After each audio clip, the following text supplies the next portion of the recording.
We have a clearer picture tonight about why two scientists linked to China were escorted out of Canada's top infectious disease lab right here in Winnipeg in 2019. They were then fired. Hundreds of pages of secret documents were released yesterday. Now, we're still combing through these documents, but CBC's Karen Pauls, who's been following this story for years, helps answer the big question tonight. Why were the scientists fired? Subsequent termination of the employment of two scientists. After years of questions and political wrangling, the moment of truth.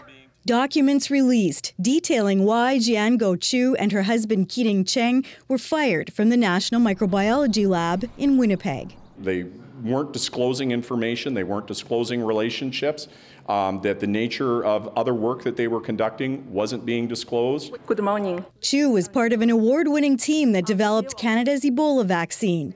Now, intelligence assessments also show she and her husband shared infectious viruses and scientific research with China, had a close and clandestine relationship with Chinese officials, and were considered a credible threat to Canada's economic security. The documents also say she lied about her involvement with Chinese government and military programs. In January 2021, both she and Cheng had their security status revoked and were fired in letters saying, "You can no longer be trusted to safeguard information, assets, and facilities. You cannot be relied upon not to abuse the trust and not pose a security risk to the Government of Canada and PHAC." We've never been able to talk to Chu or Cheng, and no one answered their door today. Will he acknowledge espionage was involved in the Winnipeg lab incident? For years, the opposition has fought for details to be released, accusing the government of using national security to shield itself from embarrassment. The health minister says the threat of Chinese influence wasn't as well known at the time. I do think there was a lax adherence to security protocols. I think that there was an inadequate understanding of the threat of foreign interference.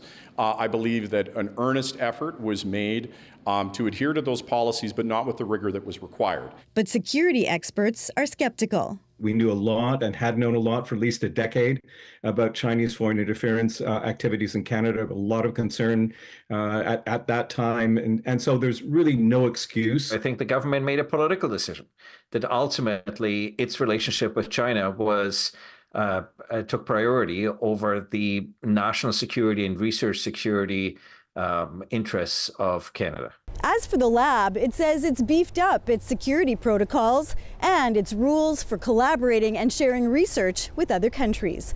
Karen Pauls, CBC News, Winnipeg. These new details drew political reaction in Ottawa today. The opposition Conservatives are accusing the government of covering up concerns about the activities of those two scientists at the virology lab.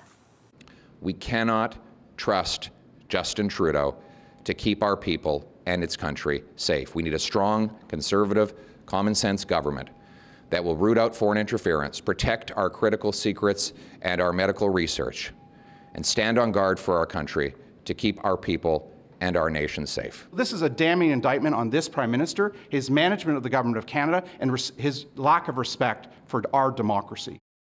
We know as a country that increasingly countries like China and others are trying to either influence or get secrets out of our country.